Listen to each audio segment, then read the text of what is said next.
This is a small update. Excuse me. Hello.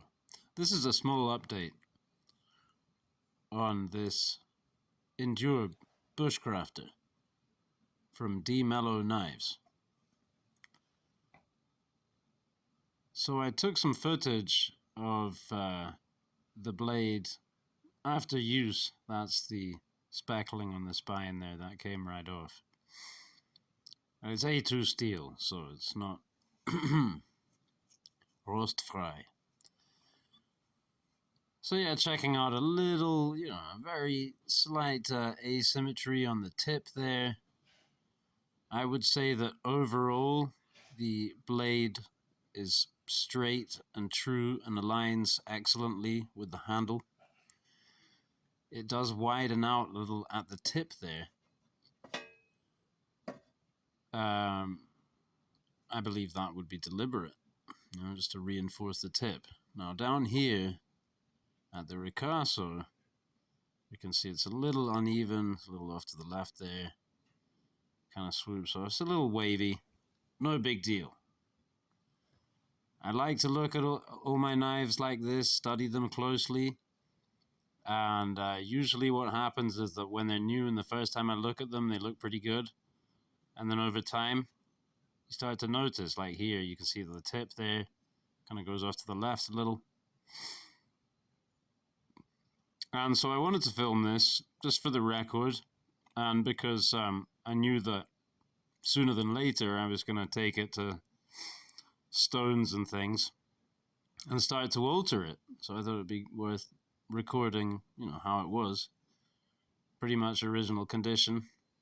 A little dirty still, because I had taken it out and chopped with it a little. And I will say that the edge geometry, aside from the straightness of the apex, the actual geometry, from that, if you were to cut the blade and look down it that way, the convexing to the apex and the sharpness and everything was sublime out of the box. And this knife is beautiful, gorgeous. I suppose I open here with a criticism, but I love the knife. And from the day that it arrived, for about 5 days I had it on my hip every day. Then I went to a Finnish dance, and so I swapped it out for a puukko.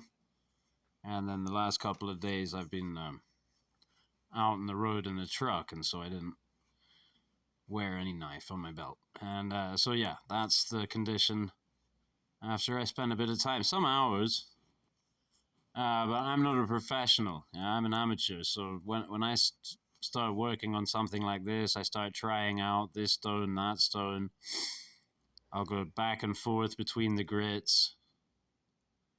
And so you can see that, it's not perfect in terms of all the straightness and everything, but it's straightening out nicely. And my experience of doing this work on the knife was very pleasant. The steel feels great. And if you're doing a kind of a convexing like this, the fact that the edge geometry was already there to work with, all I was doing is just refining, because D.Mello made 25 of these, and he put them at a price that he couldn't be, hours and hours doing this. And the knife came such that to go out and bushcraft, it was just fine for it. But I just wanted to play around, and I do think that for me, I could back up the bevels on this knife a lot. It's just incredibly robust the way it is now.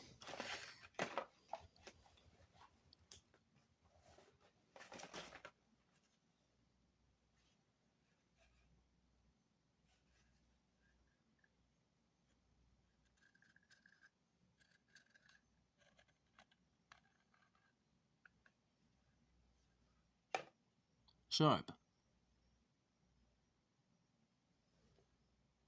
Shiny.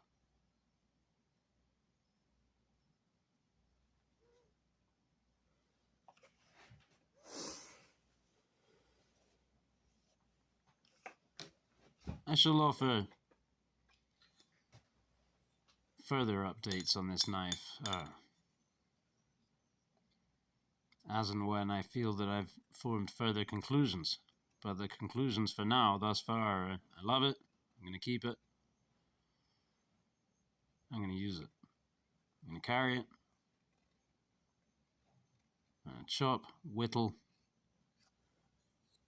sharpen, grind, and enjoy. Thank you, Dustin Mello. Look forward to seeing what you come up with in the future. And I believe that D.Mello has more of these knives for sale. And also an amazing knife that he calls a Western Fighter Bowie that I find temptatious.